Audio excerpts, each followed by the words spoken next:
యాదాద్రి భువనగిరి జిల్లా యాదగిరిగుట్ట మండలం చెల్లూరు గ్రామంలో జిల్లా కలెక్టర్ ఆకస్మికంగా వాపర్ల ధాన్యం కొనుగోలు కేంద్రాలను తనిఖీ చేశారు. తెనాలి వాతావరణ మార్పుల కారణంగా ఆకస్మిక వర్షాలు రావచ్చునని, అందువల్ల రైతుల ధాన్య కుప్పలను టార్పాలిన్తో కప్పి భద్రపరచాలని కలెక్టర్ అధికారులకు సూచించారు. రోజువారీ తేమ శాతాన్ని ఉదయం సాయంత్రం పరిశీలించి తేమ శాతాన్ని పెరిగితే రాత్రిపూట కూడా కరంబేసనలను పునరావృతం చేయాలని ఆదేశిస్తూ నిర్వాహకులపై కఠిన పర్యవేక్షణ విధించాలని అన్నారు. రైతులు పంటలు ధాన్య నాణ్యత కాపాడేందుకు అవసరమైన సహాయాన్ని అందజేయాలని, కేంద్ర రాష్ట్ర పరిపాలన ఏర్పాట్లతో సమన్వయం చేయాలని సూచించారు. మధ్యలో వర్షాలు ఆపితే తొందరగా వెళ్ళిపోదు.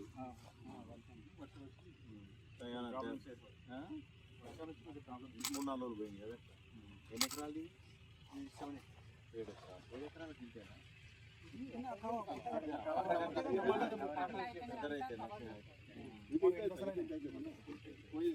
ఏమంటే ట్యాబ్ ఎంట్రీ చేస్తారా అమ్మ? మరి ఇన్ఛార్జ్ మిల్లర్ ఎకనాలజ్మెంట్ రాగానే చేస్తారు. ఈ వెళ్ళిపోగానే మీరు ట్యాబ్ ఎంట్రీ కొడతారు కదా, వాళ్ళ కోసం ఆగదు కొడతారు. ఫోటో తీసుకోవాలంత ఉందా? యాప్ ద్వారా దాని ఇబ్బందులు బ్యాగులు అన్నీ ఉన్నాయి. అన్నీ బ్యాగ్ ఏం లేదు.